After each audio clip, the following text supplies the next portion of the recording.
Hello bachcho, let's read the given question. The question says a piano string 1.5 meter long is made of steel of density 7.7 10 raised to 3 kg per meter cube and Young's modulus 2 into 10 raised to 11 Newton per meter square. It is maintained at a tension which produces an elastic strain of 1% in the string. The fundamental frequency of transverse vibrations of string is option A 85 Hz, option B 170 Hz, option C 340 Hz, option D is 310 Hz. Alright, so इस question को समझने के लिए we need to understand कि piano की string के बारे में बात हो रही है. So basically we can understand this as के piano string will be acting as a stretched string.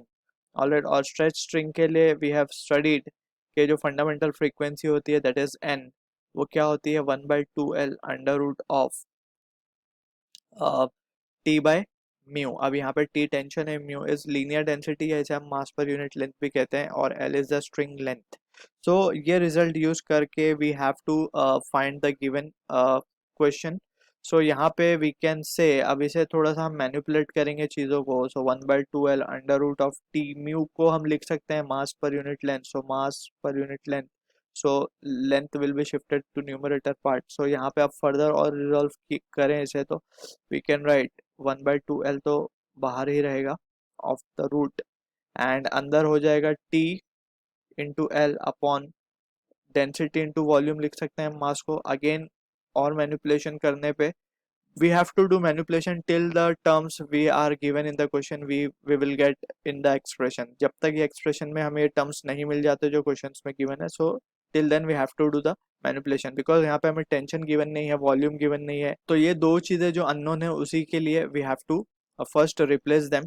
so यहाँ पे हम लिख सकते हैं T into वॉल्यूम को हम एरिया इंटू लेंथ लिख सकते हैं. So length length will get cancel out, so ये बचेगा एरिया इंटू डेंसिटी.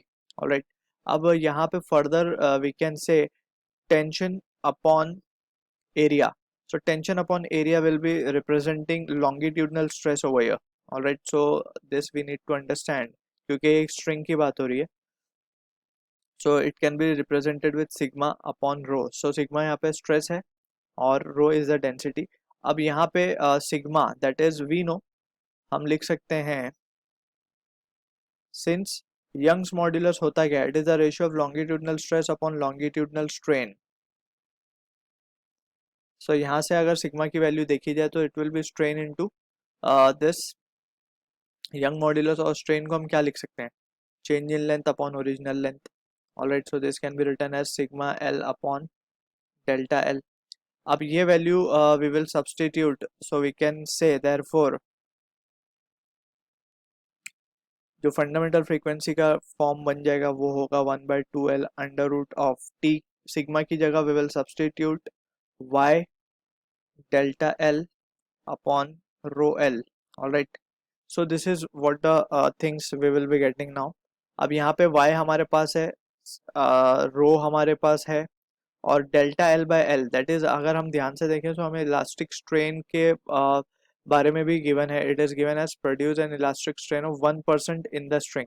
सो स्ट्रेन की वैल्यू 1% गिवन है, यानी कि change in length upon original length की जो वैल्यू है that is also been given to us.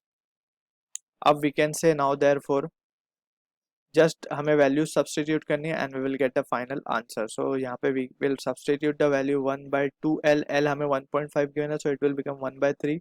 Young's modulus की अगर हम बात करें सो ये गिवन है 2 इंटू 10⁻11.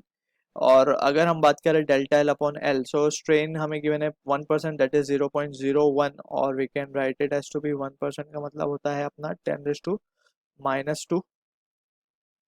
डिवाइडेड बाय रो हमें गिवन है 7.7 10⁻3. सो इसको हम रिजॉल्व करें सो हमें मिलेगा 10⁻3/3, और रूट में ये होगी वैल्यू 2/7.7, सो जो क्या आएगा हमारे पास 0.51, and therefore we can say the value of n comes out to be 117 hertz. So this is the answer to the question जो कि मैच होगा हमारा ऑप्शन बी के साथ. I hope you understood the solution.